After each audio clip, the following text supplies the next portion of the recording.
नमस्कार, आप देख रहे हैं आरडी न्यूज। मैं हूं योगेश चक्रवर्ती। बिहार विधानसभा में मुख्यमंत्री नीतीश कुमार ने सदन के पटल पर विश्वास मत हासिल करने का प्रस्ताव रखा और इस प्रस्ताव का विरोध करते हुए तेजस्वी यादव ने बड़ी विनम्रता के साथ जो है रोजगार की बात की, नौकरी की बात की और इसके साथ ही उन्होंने कहा कि आप जो भी किए हैं उससे मुझे कोई शिकवा और शिकायत नहीं है। आपने हमें एक मौका दिया है जनता के बीच जाने का और हम जनता के बीच जाएंगे। क्या है तेजस्वी यादव के इस भाषण का सार, हम समझते हैं वरिष्ठ पत्रकार संतोष कुमार जी से। संतोष जी, कैसे देखते हैं जिस तरह से तेजस्वी यादव ने आज तेजस्वी यादव ने आज एक परिपक्व नेता का परिचय दिया है और सदन में जो उन्होंने बातें कही तो एक ऐसा लगा कि भाई एक बहुत परिपक्व और सीनियर नेता बोल रहा है। और मुझे लगता है कि आज जो तेजस्वी यादव ने भाषण दिया इससे यही संदेश जाता है कि बिहार को एक बड़ा और शालीन नेता बिहार को मिला।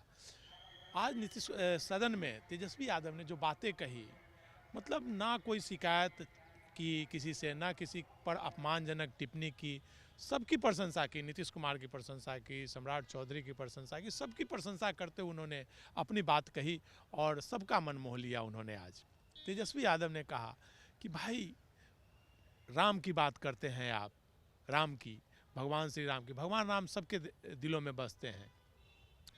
तो भगवान राम के पिता दशरथ थे और दशरथ जी की कुछ मजबूरियां थी रही होंगी जिसके चलते राम को उन्हें वनवास भेजना पड़ा था, ना चाहते हुए भी।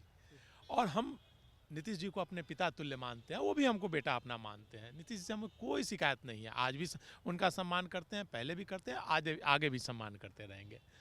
तो नीतीश जी आज दशरथ हैं और उन्होंने हमको वनवास, मैं ये नहीं कहूँगा कि मुझे उन्होंने वनवास दे दिया, मुझे उन्होंने जनता के बीच जाने का अवसर दिया है, मैं इसके लिए उनको धन्यवाद देता हूँ।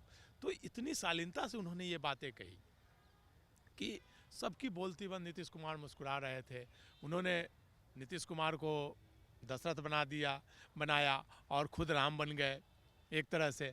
और ये भी किया कि मजबूरी में नीतीश कुमार गए हैं, उनको ये मतलब वो सफाई नहीं दे पाए कि किस कारण से हम तेजस्वी को छोड़ रहे हैं। तो कुछ मजबूरी, उन्होंने कहा कि आप केकई को ढूंढिए, कौन है वो केकई। उन्होंने अप्रत्यक्ष रूप से सीबीआई ईडी का हवाला दिया। अप्रत्यक्ष रूप से उन्होंने कहा कि सीबीआई ईडी के दबाव में आप भी तो नहीं आ गए कहीं, वो केकई सीबीआई और ईडी तो नहीं है। तो ये एक पहला। दूसरे पहलू उन्होंने किया, जो उन्होंने 2020 के चुनाव में उनका एजेंडा था नौकरी का, कि 10 लाख लोगों को नौकरी देंगे, उस बातों का उन्होंने खुलकर खुलासा किया सदन में। और किसी नेता के पास तेजस्वी के बातों का जवाब नहीं था, ना नीतीश जी के पास, ना सम्राट चौधरी के पास, ना विजय सिन्हा के पास। सभी लोग एकदम चुपचाप उनकी बातें सुनते, चूँकि बातों में सच्चाई थी। जब 20 के चुनाव में था, उन्होंने कहा कि नीतीश जी आप कहते थे कि कहाँ से पैसा लाओगे, इतना नौकरी कहाँ से दोगे, जेल से पैसा लाओगे, बाप से पैसा लाओगे। लेकिन हम जब आए तो हम पहले नीतीश जी को हमने बोला था कि भाई हम बाहर से समर्थन देंगे आपको, हम सरकार में नहीं था। लेकिन उन्होंने कहा कि नहीं सरकार में, तो हमने कहा कि नहीं, हमको मेरा जो एजेंडा है नौकरी का, पहले वो नौकरी पूरा कीजिए। तो हमने वो नौकरी का एजेंडे पर बात की, तो नौकरी पे बात की तो पहले तो तैयार हो गए। उसके बाद उन्होंने सिद्धार्थ जी को भेजा हमारे पास, सिद्धार्थ जी को, जो कि प्रिंसिपल सेक्रेटरी है मुख्यमंत्री के और वित्त विभाग के भी सेक्रेटरी हैं, प्रधान सचिव हैं। वो कहें कि पैसा नहीं है, सारा उन्होंने फाइल दिखाया कि कहाँ से वेतन मिलेगा क्या। हमने कहा कि नहीं, हमको नौकरी चाहे देना है, हमने जो वादा किया है वो देना है, अब कैसे होगा ये आपको करना है। और मतलब इतना कम समय में 2.5 लाख शिक्षकों की बहाली हुई, इसके अलावा कई बहाली हमने की। लेकिन संतोष जी, आप कह रहे हैं कि कोई नहीं, लेकिन विजय चौधरी ने भरी सदन में ये भी कहा कि ये सब काम हमने किया है, हमारे जो शिक्षा मंत्री का काल था उसमें सारे फैसले ले लिए गए थे, आपके शिक्षा मंत्री तो कहीं अस्तित्व में ही नहीं थे। तो क्या ये जानबूझकर प्रोफेसर चंद्रशेखर के साथ इन लोगों ने खेला किया था? नहीं, देखिए, अब विजय चौधरी बोल रहे हैं कि भाई हमारे समय में किया हुआ था, तो सरकार बनने के बाद कहाँ 6 महीना तक कहाँ कोई प्रक्रिया निकली थी बहाली की। फिर तेजस्वी यादव ने जो बात कहा कि भाई कैसे बहाली होगी, सिद्धार्थ क्यों आए थे तेजस्वी यादव के पास, क्यों लेकर के आए थे कि नहीं नौकरी दे सकते हैं। विजय सिन्हा झूठ बोल रहे हैं, विजय चौधरी। अगर ऐसी बात होती तो सिद्धार्थ को जाने की नौबत नहीं आती। और अगर उन्होंने पहले प्रक्रिया पूरी कर ली होती तो सरकार लगभग तेजस्वी और नीतीश के 18 महीने रहे, तो पहला 1 साल में कहाँ बहाली हुई कुछ? अगर विजय चौधरी ने सारी प्रक्रिया के लिए थी तो पहले 1 साल में बहाली हो जानी चाहिए थी ना। ये तो अभी 6 महीने में बहाली हुई है, 6 महीने के अंदर 2.5 लाख टीचरों की बहाली हुई है। तो मुझे लगता है कि इस मामले में तेजस्वी यादव ने एक बड़ी लकीर खींच दी है नौकरी के मामले में।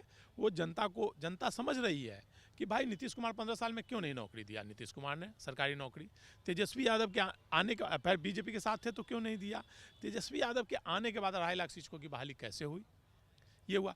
दूसरी बात तेजस्वी यादव ने कहा कि हमने 1,49,000 लगभग स्वास्थ्य विभाग में मैंने फाइल पर कर दिया है, फाइल निकाल करके देख लीजिए, मैंने 1,49,000 शिक्षकों की बहाली का फाइल पर साइन 1,49,000 लगभग 50,000 के 1.5 लाख स्वास्थ्य विभाग में बहाली का मैंने साइन कर दिया है कैबिनेट में। वो फाइल पर आप देख सकते हैं, मैंने कर दिया है।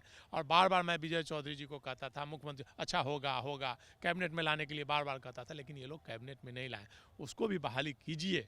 उन्होंने एक संदेश दिया कि भाई अभी 1.5 लाख स्वास्थ्य विभाग में भी मैंने कर दिया है, वो भी बहाली। तो एक तो बड़ा संदेश उन्होंने दिया है कि 1.5 लाख स्वास्थ्य विभाग में बहाली का अपने विभाग में कर दिया है। अगर वो बहाली होती है स्वास्थ्य विभाग में तो तेजस्वी को ही क्रेडिट जाएगा।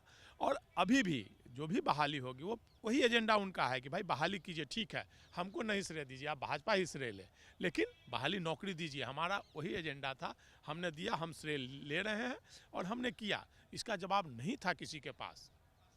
और दूसरी बात उन्होंने कही कि हम इसी मुद्दे को लेकर के जनता के बीच जाएंगे और आपके साथ हमेशा रहेंगे, हमेशा आपका आदर करेंगे।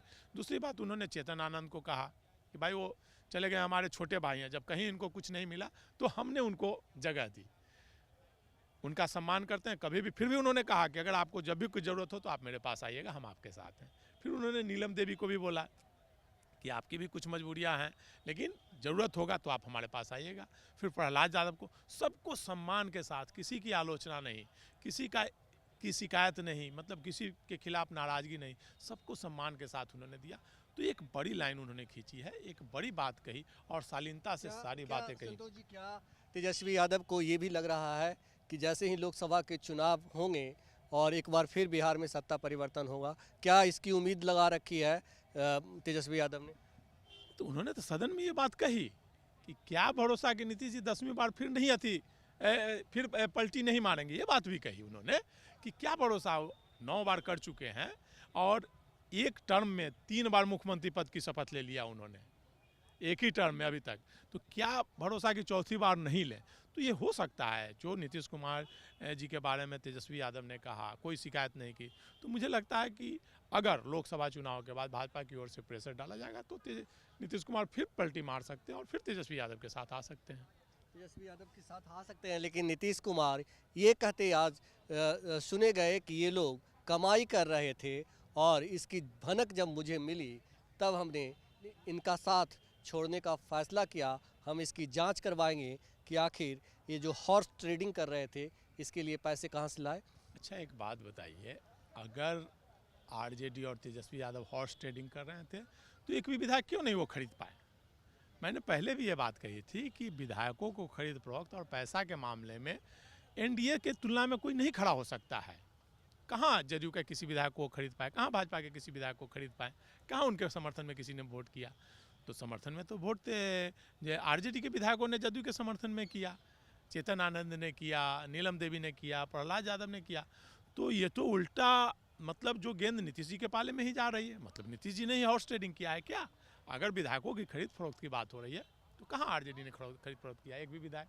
ये तो नीतीश कुमार के पाले में आरजेडी के विधायक चले गए, तो संदेश तो उल्टा जा रहा है। तो किसकी जांच कराएंगे? अगर कोई विधायक की खरीद फरोख्त होती तब तो वो जांच कराते। कोई विधायक जदयू का उनके पाले में वोटिंग करता, भाजपा का उनके पाले में वोटिंग करता, तब तो वो जांच कराते। अब किसकी जांच कराएंगे? आज फिर बात अगर हो रही है कि पैसे लेने की, कि आरजेडी के लोग पैसा ले रहे थे, तो भाई आपकी सरकार में थी, आपने क्यों नहीं हटाया? अगर पैसा ले रहे थे तो मंत्रिमंडल से बर्खास्त करते, क्यों नहीं? आपने उस समय आपने क्यों नहीं बताया कि भाई ऐसा मामला है, क्यों नहीं?